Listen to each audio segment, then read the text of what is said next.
So, You know what she said? Yeah. Closet in the driveway. this is something. She's, her daughter is named after me. Yeah, he is. She Yeah. always kept told her name was nothing. They have one daughter and four sons, four boys. And the daughter's name is Nellie. And she always said, I'm named after you, Nellie. Good afternoon, everyone. Good afternoon. Welcome to the real course at Breton Woods on Cruising Alaska with Tom Buettner. And I'm just going to welcome him here this afternoon. If you'll all join me in welcoming him, he'll introduce himself for us and we'll get started. So welcome to Tom.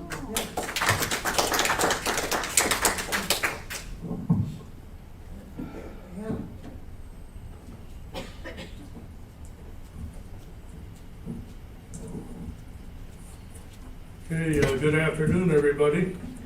A little bit about myself. I live in Caledonia, Michigan. Anybody know where Caledonia is? Right up the street there, right? I've been giving programs to West Michigan communities for over 25 years. I started when I was 3. I cover a variety of subjects. I have over 300 programs, so if you're looking for a program, this is the first of 2. The second one would be Denali, and we're going to go up to Whittier, and I think you're going to enjoy the program.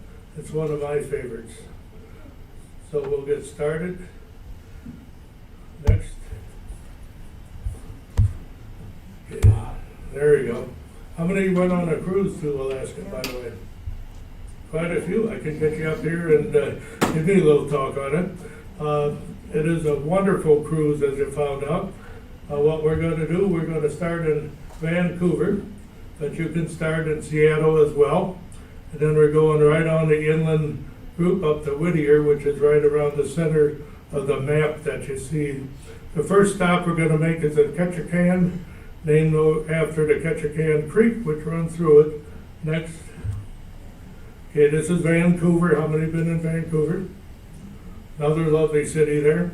We chose to start here. You have several different cruise lines that go through. Of course, you have the Viking starts in Vancouver, and of course, he also has a Princess that starts over in Seattle. Next. The amazing thing you see when you first walk up the dock is how large these ships are. And you think you're looking at buildings on either side, but in fact these are ships. When we were in Hawaii, I remember the same thing. We were walking down the park and all of a sudden I see this huge, what looked like a building, and guess what? That is the ship you're going to take. Ketchikan has served as a summer fishing camp for natives for untold years before the town was established in 1885. It's located on an island. Anybody ever hear about the bridge to nowhere? That's Ketchikan, because they had their airport was on the inland and they wanted to have a bridge across. Of course, you know what happened to that. So next. So here we go. We're going to go to Ketchikan. Has the largest collection of standing totem poles in the world. If that's one of the things that you want to see, you certainly will not be disappointed. Next. There it is. That's how it's spelled. This is the furthest southwest of the Alaska. I'm sorry, southeast of Alaska. Ketchikan. Next. First thing you learn, there's a lot of cruise ships going out there. And when you go in, it's kind of in elephant style. Matter of fact, right now, many of the cruises are booked for the summer. So if you're looking for another cruise, everybody's had cabin fever, so it appears all at one time that's what they did, decided to take the cruise. Next. And here you are on the top deck, and you see all the other cruise liners all lined up behind there. The cruise ships have more population than the town itself. When it moves in, the size of the town about doubles. But here you are, you're relaxing. Pretty soon you'll be taking your tour. Next. So there's the town. The town is almost dwarfed by this cruise ships that we're gonna see many wonderful things when we get there. Next. Okay, it has the little water thermometer up there. It's quite a bit of water, as you can imagine, right off the Pacific Ocean, and got some of the cold weather, so that's one of the things to expect, is to bring your raincoat along. Next. As you're greeted there in the park, they have this wonderful eagle. Next. And when you get in the park, you also see the directions to all the different features that you're going to be looking at. Usually what they do is stay for a day, and towards the evening your cruise ship goes on to the next town, depending on what town you're at. Next. And there's a map of it. Interesting thing about it, there's only one road that goes in from the back. It's pretty much like the rest of the coastal towns. You're not going to have any railroad to it, and some towns don't have any roads to it, like Juneau. And this is pretty well blocked off there, but you see the main tourist areas in the brown. You got the hiking and the sports boats are over in the green, and the old fishing town is over on the red. And we're going to be seeing all of that. Next. There you are shopping. Anybody here like to shop? Nobody. Oh my. Take your classic. A lot of things to shop for when you get there, but as you're probably well aware, you better save some of your money, because there's going to be quite a few other things as well. Next. A little bit of office space there. This is their main part of the city. It is a large city, one of the largest that you'll find in Alaska. Next. So you just take the walk, enjoy, go into the shops, and look at the different things that they have to offer. Next. City Hall. Doesn't look too fancy, does it? It's both City Hall and, of course, the capital of Alaska were made before they became a state. So they use what was architecture at the time, which are modern buildings, like you see there. This is the City Hall. Next. And one of the interesting things, you have the tunnel between one part of the city and the other, which is interesting. You see the people way out there. How would you like to have a house on top of that tunnel? If you go too deep in the basement, you're kind of falling through to the street, right? But that's one of the things you enjoy. You can either walk or take a bus over there. Next. Nice little tunnel, kind of cozy. Next. And there they tell you, and they brag, this is the salmon capital of the world. And how many like salmon? Anybody like salmon in there? A few of you. Yeah. But if you like salmon, that's certainly the place to go, fresh out of the creek. Next. Got the salmon shop, all kinds of salmon. Next. They do have the totem poles. Like I say, they have the world's largest collection of standing totem poles, basically in two parts. And this particular one is the Johnson totem pole. Next. Quite impressive. They tell a story. Can anybody read a totem pole? I don't know if this is chapter 1 or 2, but there it is. If you read from the bottom up, you can tell the story that was going to give. Next. And here's one of the parks. All these are actual totem poles that are there, and if that's one of the things that interests you, then Ketchikan is the place to go. Next. And here you go with the pink building that you see over here, and that's a federal building. Now, compared to what we have over here, it doesn't look like too much, but it certainly gets all the job done. Next. So here's all the sports boats there. If you do have one, this is a port you would take off, just get access to the ocean. And it's certainly a good place to be in the summertime. Of course, if you've been in Alaska, you know summers can last about 19 hours, right? Yeah. That's the good news. The bad news in the wintertime, winter lasts about 19 hours, so you probably pack your boat up for the wintertime. Next. Well, this is where we're going to go. You see the red part of it. And this is the old sailor section that we're going to visit. This is where all the fishermen gathered. Again, this is where it all got started, and we'll take a walk through there next. It has a little map there to show you what you're seeing as you go through there. Next. So there they are, the shanties. It's amazing about the tide. The tide goes up and down 30 feet. Imagine 30 feet, 13 feet is big.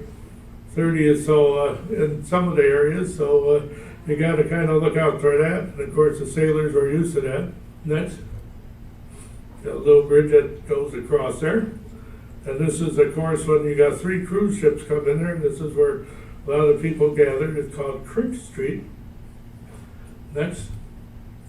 So you walk around there, you can see they're all in piles for obvious reason. And this is where the sailors used to hang out when they're between their fishing. Of course, when you're fishing, you have to get up early in the morning and be out there. But you see all the buildings pretty well maintained, just the way they were. Next. No basements in these buildings. Next. They got little houses of entertainment there as well. They have the Molly's house over there, which is now a souvenir place for all the people that you have coming through there. Next.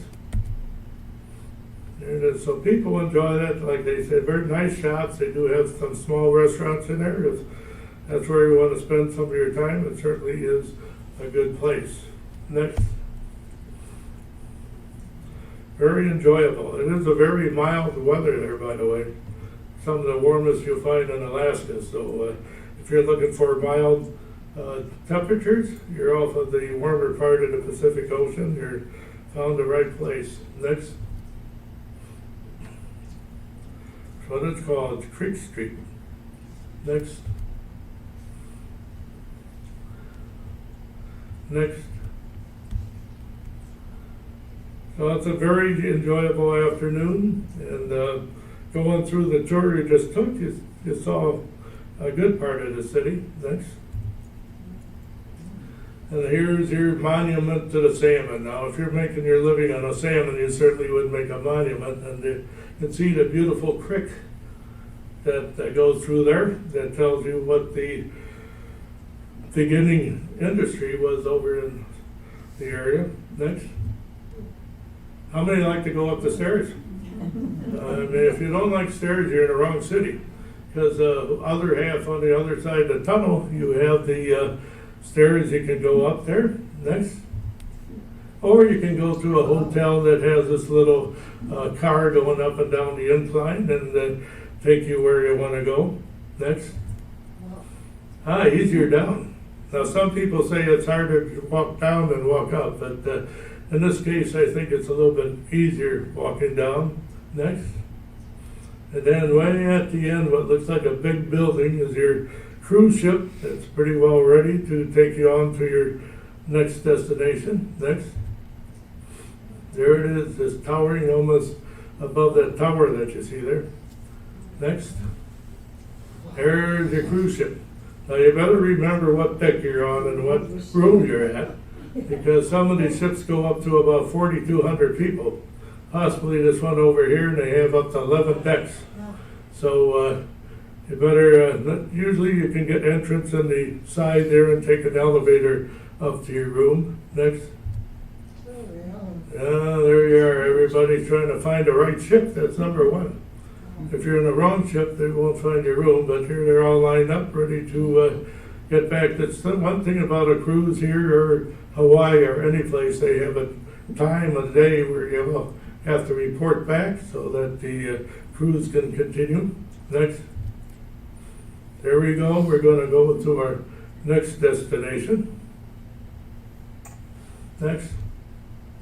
There's a little map there. We were on the bottom right, and we're going to take a little side trip, and we're going to go over Sitka.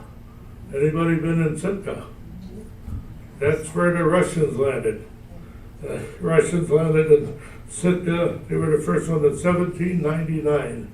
They landed over there. There was a gentleman that started a trading company, and Alexander Barnoff. And so he set up the trading company. It's as the auspices of the Russian-American Company, a colonial trading company. Next.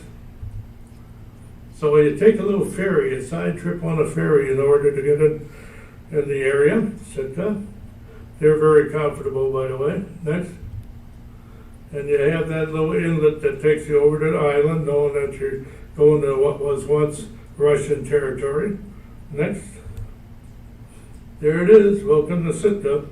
They had a lot of trouble. Their warriors in 1802, clad in animal-headed helmets and armor, destroyed the original establishment, killing 24 Russians and 200 other natives.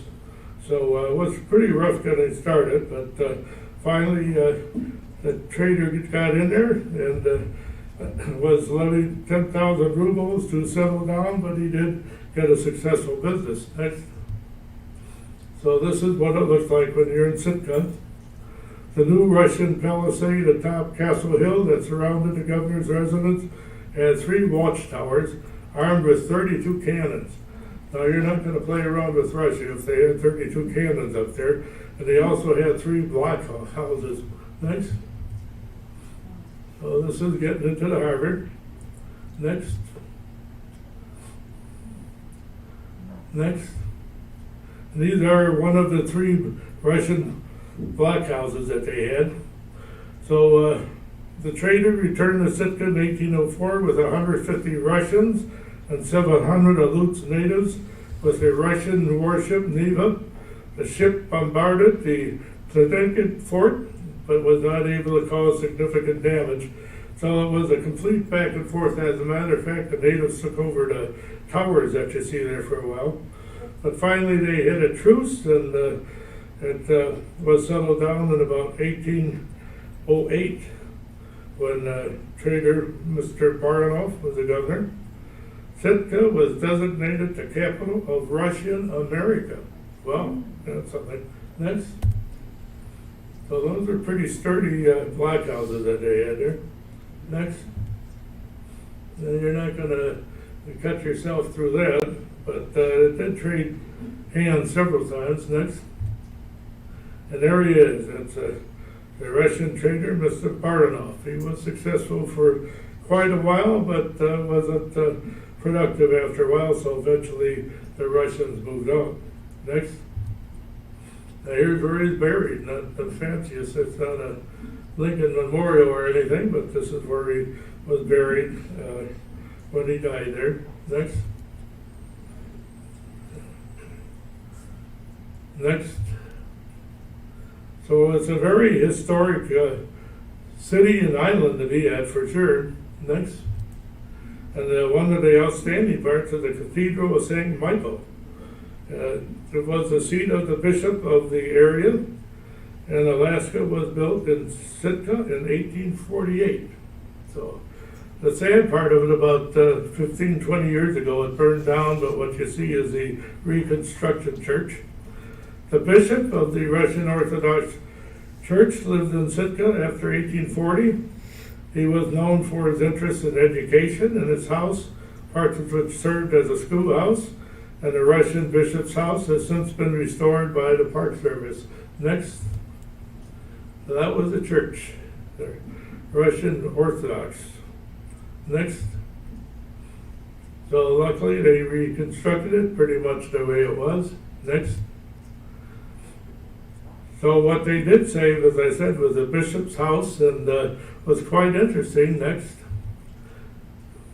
When they started going through it and started fixing the inside walls up, they found out that the building was made out of logs originally. Next. Quite a good sized house. Again, they used this as a school as well. Next. There's the logs. They kind of fixed the inside walls, and they found out, in fact, this was a log building. Next. They also have a Lutheran church here, Sitka Lutheran Church, built in 1840. First Protestant church on the Pacific coast. Next. So as you walk down the street, of course, the income is about average, and most of the buildings were there for quite a while. Next. That one even almost has a tower in the front, on the top there. Next. And if you're there, of course, they have eats for you. This is a restaurant. Next. Look at there. They got all kinds of bread there and food if you get there a certain time, and they do entertain you with the native dancing. Next. And I mentioned the national parks. You saw one. This is the second one. This is actually the Sitka National Historical Park. Next. So you can spend a lot of time there going through there, especially if you're interested in this culture. You can see a lot to look at. Next.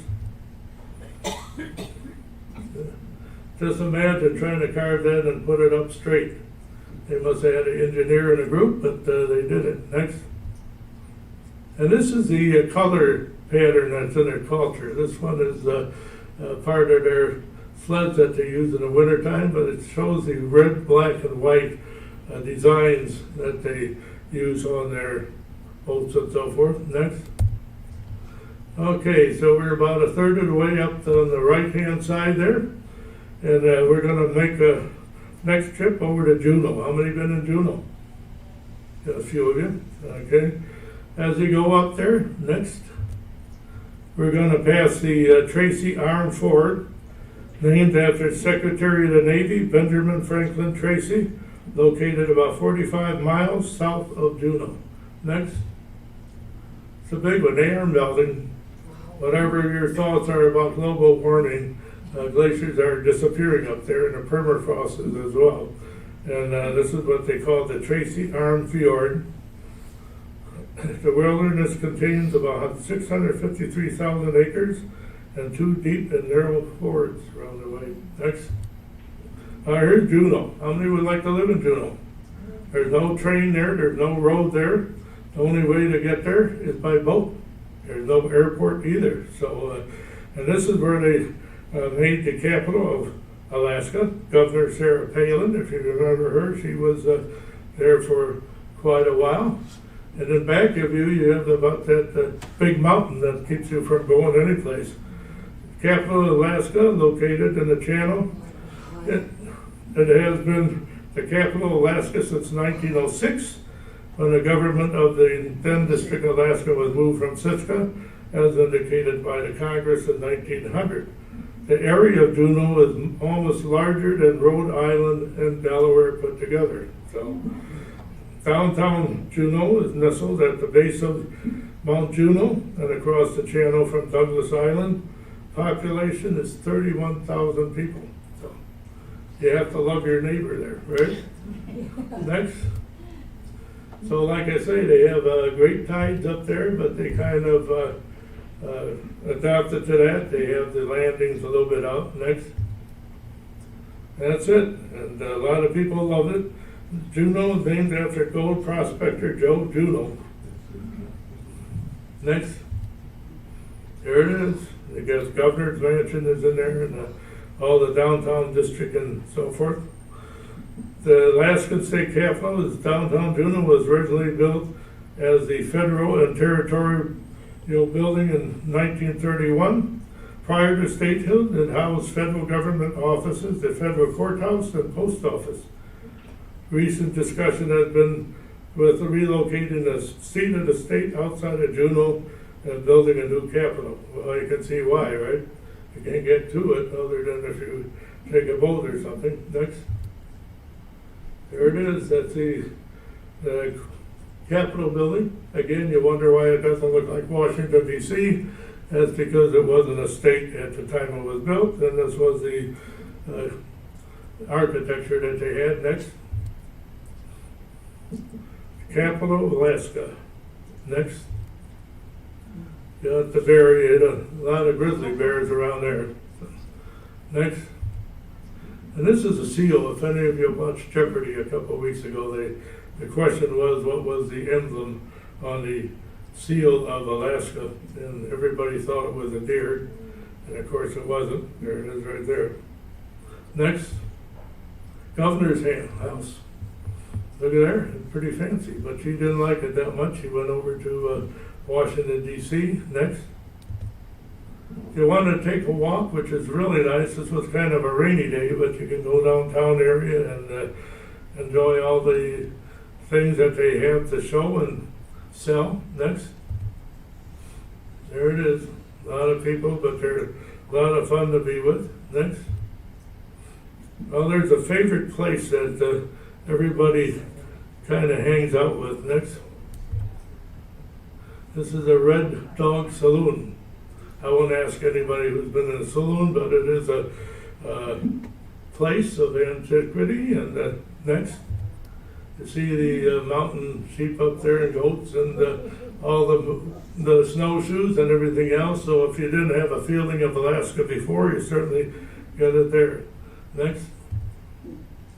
Well, they did build a St. Nicholas Orthodox church by the Russians, but there were never any Russians parishioners in the church in Juneau. The only parishioners that were there were over in Sitka, but they do have members of the people living there that do attend the church. They have about 2,000 members that are Russian Orthodox, but none of them are of Russian descent. Next. So if you want to see a real piece of history, this is it. Next. There it is in Russian and English. Next. And if you want to go to the Tracy Arm Fjord, here's one way to go. Anybody been on a helicopter? You kind of look at the thing, but that's the way you see it, and you can take a ride there. These are, again, little side trips that you build into your plans of the cruise. They ask you what you want to do, and you might fit this in there next. There's their glacier coming down the passageway there. Next. Quite impressive. Next. The thing that you find is when you look down the crevices is, of course, ice is blue because of the natural color of ice is bluish, but because the sun hits it, it looks white. Next. Don't slip down there. Nobody's going to pull you out. Those are about 1,200 feet deep. So I don't think you're carrying a rope that's big enough to pull you out. Or if they did, it would be a little bit too late. Next. So it's one of the side trips you can put on your tour list as you go through. Next. Well, we're going to take our next trip and we're going to start going towards the Gold District. We're going to the island of Haines, population 2508. Keep in mind the population of the ship can probably be up to 4,200 depending on what ship you're on. The gold rush of 1898 to 1899 changed the region greatly. The population of the general area increased enormously and reached 30,000 during the gold rush. Anybody know why the gold rush stopped? Anybody hear of the California gold rush? It's a little warmer down there. You didn't lose your mules, you didn't lose your horses, you didn't get frostbite and everything. But it did last 2 years. And like I say, the population went from 2,000 to 30,000 people. Some of the pioneers came from Grand Rapids, by the way. Haines grew as a supply center since the Dalton Trail from the Chilkat Inlet offered a route to Yukon for prospectors. Gold was also discovered 36 miles from Haines in 1899. The economy continued to grow and diversify. They had 4 canneries were constructed around 1900. So after the gold rush went, then they went the way that Kitchkan did, and they went to the salmon. Like I say, you better like salmon up there because they got a lot of it. Okay, going on to Skagway, which is next. You go from Haines over to Skagway, which is quite something. Next. Skagway is kind of right at the center, a little bit to the right over there, and that is Skagway.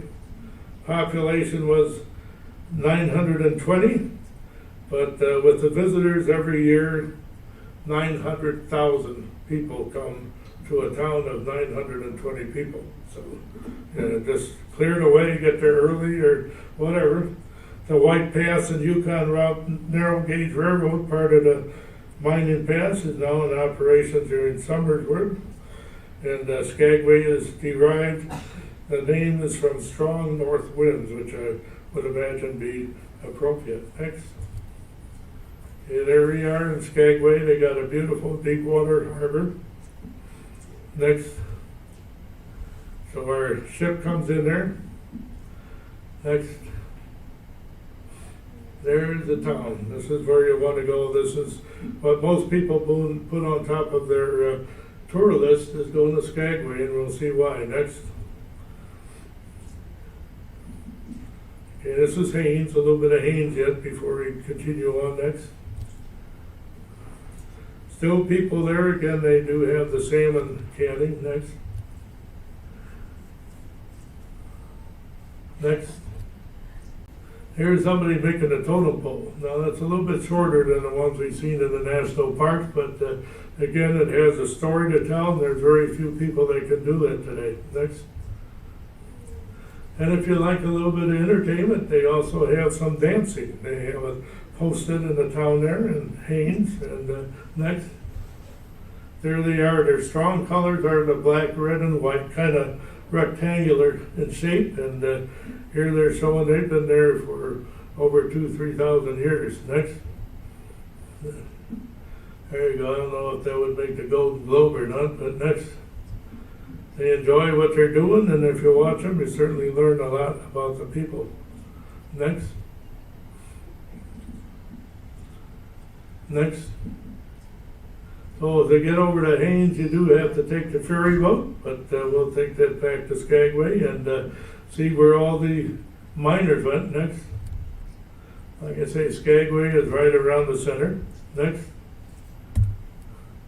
Got a nice deep harbor for the boats to come in there, and you'll see why everybody makes it on the top of their list. Next. There you are, one at a time, unload, and next. What they have there is a railroad that actually comes to the pier of the cruise ship.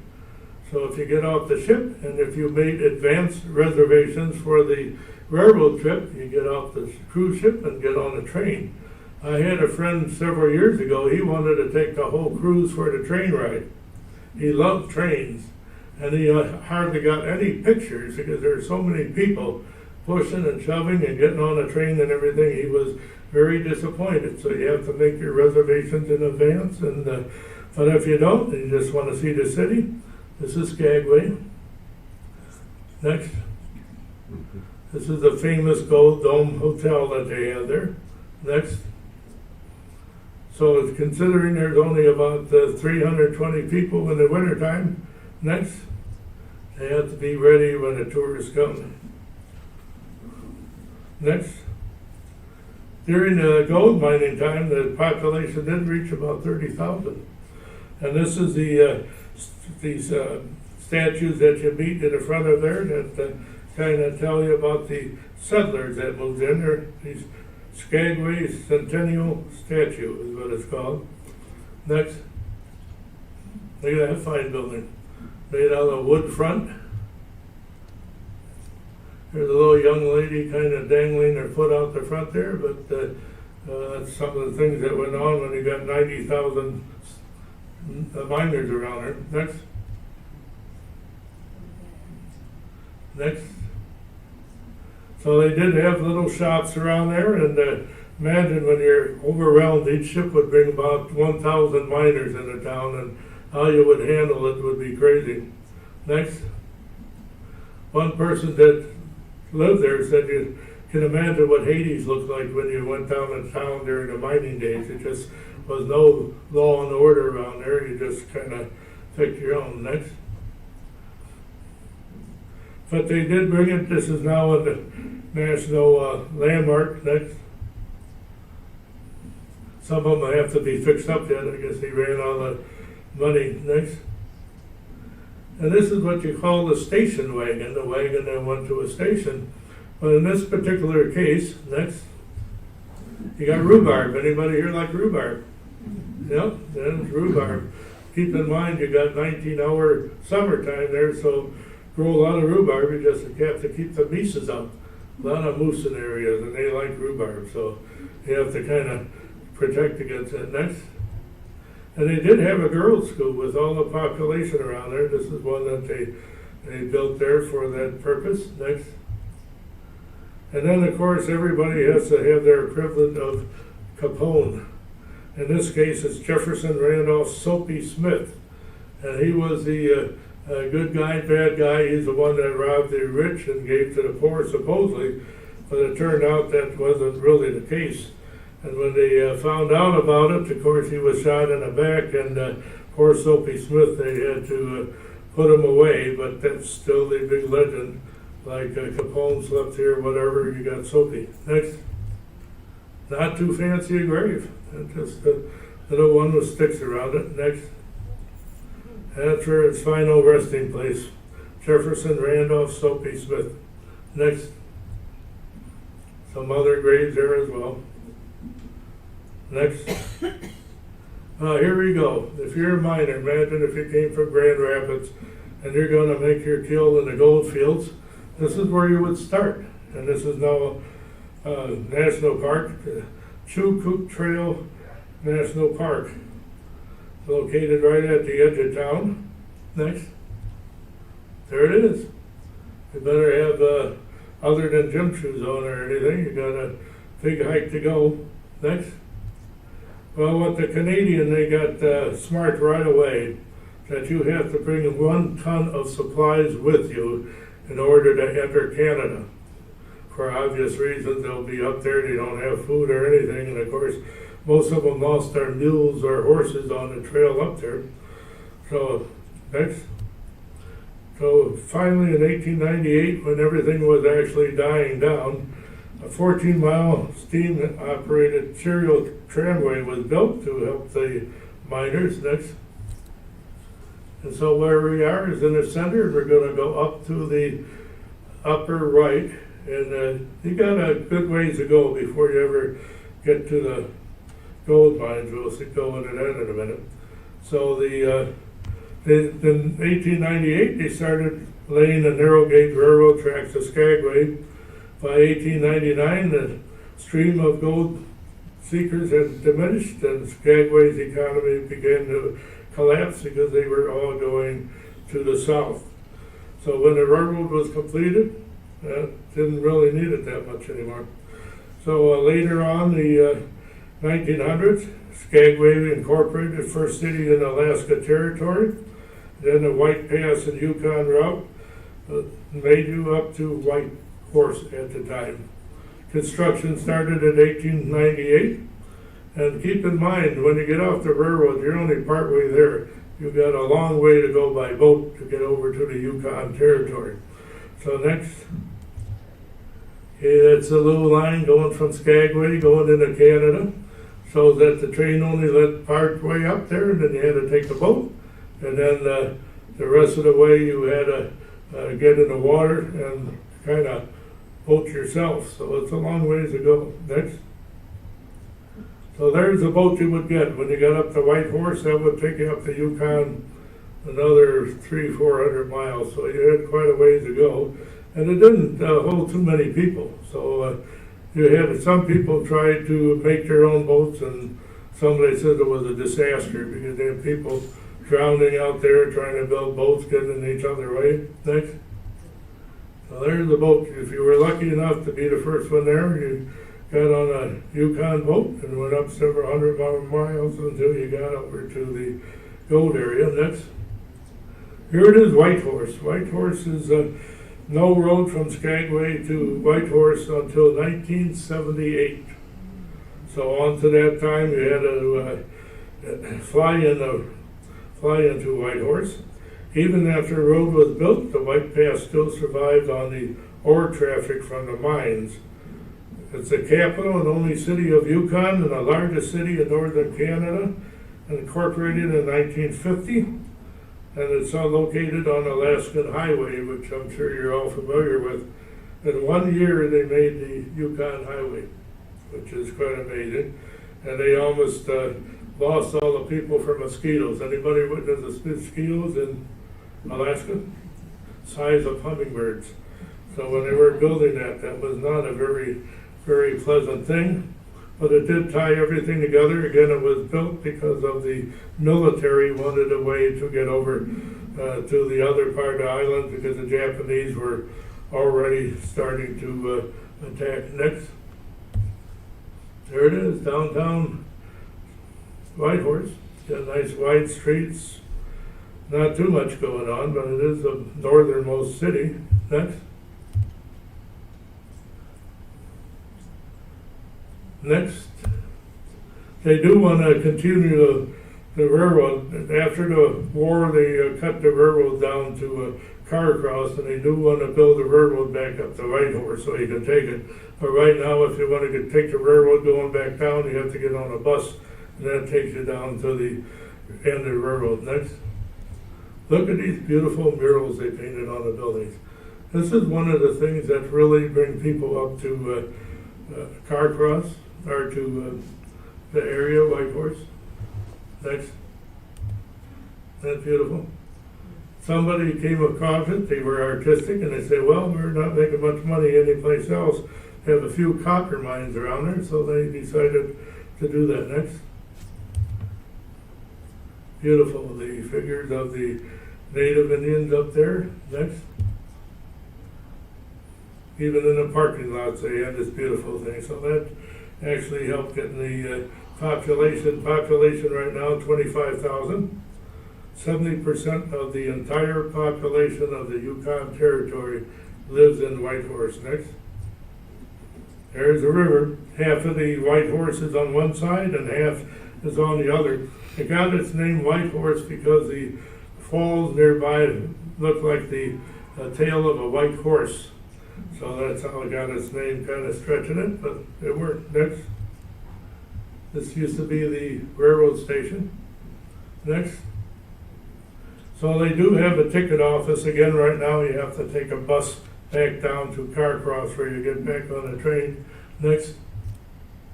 And just to remind you what a train looks like, they got a trolley line 1 mile long that goes up and down the central part of the city, so you remember that something was on 2 rails. Next. There it is. Want a little thrill of the past until they get the railroad back up there. That's the way they do it. Next.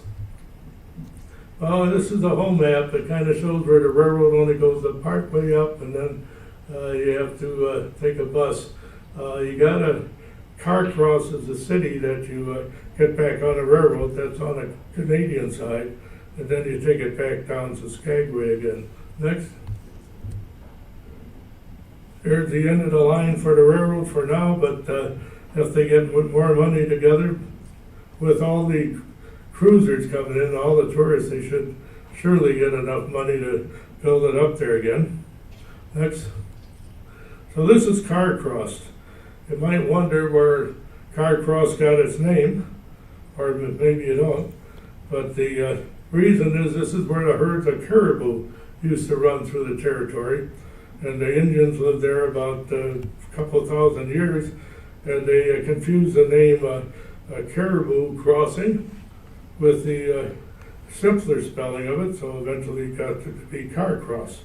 And that's a historic town. Founded back in 1883. Before the gold rush, several different tribes passed through the area seasonally and territories overlapped. Next.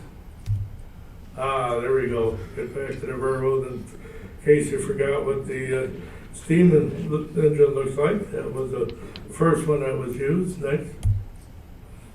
And then, of course, you got the map out there that shows you the territory. Next. It's interesting, the locomotives that they use, they got from Peru. And the reason they got them from Peru is because they're in the high Andes, and of course you're in high rugged territory here, and also you're on narrow gauge, which means the tracks are only 1 yard apart. So they bought several of these, and that's what would be taking you up and down. Next. It's narrow gauge, again the tracks are only 1 yardstick wide. Next. And you better not be too wide because you can be tall. Look how tall that car is, but you only have 2 people on either side. And you better not yawn and fall asleep and topple the car sideways, so you gotta be careful of that. But it gives you plenty of headroom. Next. And you leave Carcross and see some of the beautiful scenery that was along the side. Next. And then you come across this beautiful lake they have here, which is called Nares Lake. And this is where you have a lot of good fishing, if that is what you would like to do. Next. And there's the cars. They don't look too unusual from the outside, but they're only kind of narrow, plenty of room for everybody. Next. And if you happen to be there on a weekend, they do have a steam engine. Again, they book way ahead of time. If you want a steam engine ride going from Skagway all the way up on the trip we took, then you better do that well in advance. Next. There you are, your narrow gauge, almost like the Durango and Silverton. Next. And the cars, of course, to suit the size of the track. Next. So there you go, one engine coming up, and our car is going down back to Skagway. Next. It's an enjoyable ride. Again, this is one of the major reasons people come up this way other than the glaciers. Next. Some repair work on a track. There's a little history about it. World War II, the Army took over the entire line in order to get the troops over to the other end of Alaska. As you well know, there was a couple of Japanese incursions into Alaska along the islands, and they had to make sure they had a way to get there. But as soon as the military moved out in the end of World War II, then nobody there. So they didn't know what to do with all the cars. Luckily, somebody said, let's do this for the tourists, and that's what they did. Next. So I get that beautiful drive along the river. Next. The tragic part of it, they lost hundreds and hundreds of mules and horses along this. Matter of fact, this is called Dead Horse Canyon. Because by the time they got way up there, they couldn't feed the horses, they couldn't give them water, much alone take care of themselves. So that's called Dead Horse Canyon. A lot of people had to stop right there. Next. There's the trestle. That was made World War II. Wood. So you just have to hold on to your seat and hope that it holds up as you go through there. Next. Beautiful ride. It takes about a good part of the day to get down there, but it's well worth it. Next. Got some tunnels to go through. Next. So a lovely, lovely ride. Next. And then it ends at the station over in Skagway again, which was a quite large building because it was very important as far as use. Next. And one of the things they have in the station, and you might want to figure it out, they have a big vault for all the gold that was coming down there. Next. There it is. If you were lucky enough to pass through all the pearls of that you went through there and came back, you could safely store your gold in a railroad station. They had a very big vault. Next. Now look at how big the railroad has gotten. You notice they have a lot of locomotives from Peru, a lot of new cars there, and are preparing for the future, which is going to be quite prosperous for the railroad. Next. Then they do have snow. How many believe they have snow in Alaska? They do have. They have 19 days, 19 hours of snow. Of course, the sun always stays on the horizon. It doesn't completely go down. It just goes around. But just to be on the safe side, they have a fleet of snow cars that take care of that. Next. Here's one of them. They got that big wind machine in the front there, and a lot of times they have to use it to keep the railroad clear. Next. And here you get a little view of those steam engines I told about. You can take that on a weekend if you want to take that back and forth, provided you have a reservation. Next. Like I said, my friend hardly got any pictures of the train because there are so many people around. Next. Well, there's our ship that's waiting, and our next stop will be seeing the glaciers that you have in the area, Hubbard Glacier. Next. Find your ship. You have to be on the right ship first before you look for your room. But if you find that, next. There you are, that big building. Now, if you're trying to get away from people, this isn't the way to go. They usually have about 11 decks, they have swimming pools, and they have golf and everything else going on there, and you have to kind of make your way through the people, but it does take you where you want to go. Next. It's amazing how they control that. They control all these by your remote control, like they have on computer games, where you kind of push the handle back and forth. They don't have any wheels in there anymore that you steer the ship. It's all on computer. Next. So we're getting away from Skagway, and we're going to see some glacier, which for a lot of people, they come here to see the large glaciers they have. We're going to see Hubbard Glacier. Next. Next. Hubbard Glacier. Next. So it's up around the center where you see the yellow and the gray of Canada come together. It's right tiny bit below that, and that's called the Hubbard Glacier. Tidewater Glacier, which means that it comes to the ocean, then it starts peeling off into the water. This glacier stretches 76 miles to the sea and is said to be about 400 years old, being that it started in a mountain and by the time it gets down there. Next. So everybody's pretty excited. It's pretty cool out there, as you would imagine, in the 50s. You might wonder why they have the imitation palm trees on that. Cruise ship used to be in Hawaii, and so they didn't need it in Hawaii anymore, so they used a cruise ship here, so you do see some of those palm tree decorations. Next. Get on the ship, nobody in a swimming pool. That's no surprise. Next. They do have their coats on with expectations of what they're going to see. Next. Here's the glacier in the distance. It's the longest tidewater glacier in Alaska. And the ridge is about 18,000 feet on the ridge. Next. So what you do, you look forward to getting close enough so you can see some of those giant chunks of the glacier peeling off. Next. Get closer and closer and the excitement builds up. Next. Next. There they are, everybody on the deck with their heavy coats, and there they go. Next. You start seeing some of it peeling off again. Ice that isn't in the sunshine is blue, and that's what you see if you ever went to the Canadian mountains. You'll see the same thing when you're at the Columbia glacier up there. Next. So there you are with a thunderous roar, they kind of peeling off and get into the water. Next. Now what you have to be careful for is that one of these big blocks doesn't pop up onto your boat. That could be a problem. Next. Next. So you get a close-up look. You hear the thunder of the glacier, and you want to see some more. So we're going to go on to another glacier in a little bit. Next.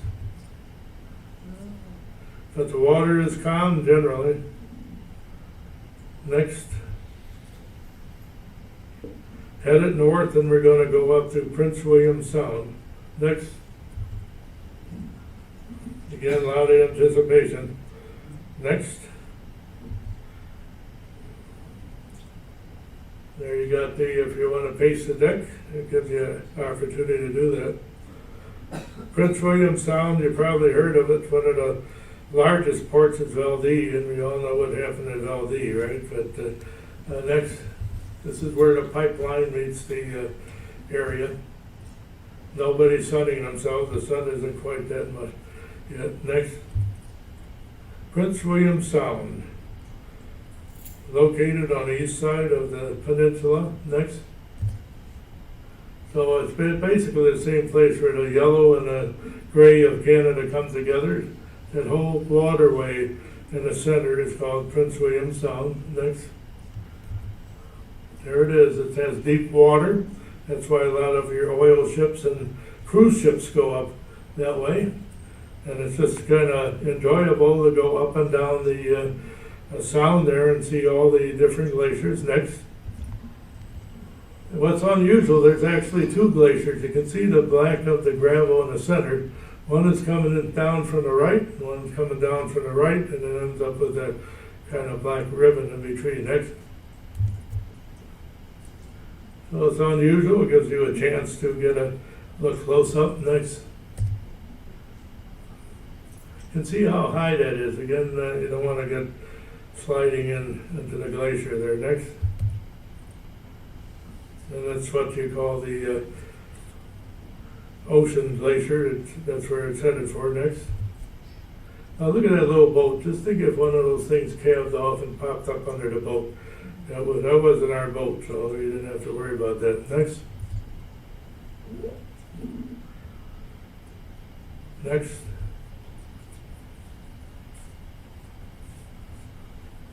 Next. Here's some of the ice. You don't have to worry about that so much, but you know you're near a glacier. Next. So you got a full day, sometimes 2 days, just to look at these glaciers. Next.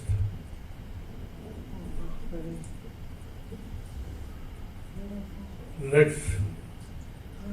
And keep in mind, if you're too cold, you can go inside your cruise ship and get a big meal and everything else, entertainment, and kind of warm up a little bit. Next.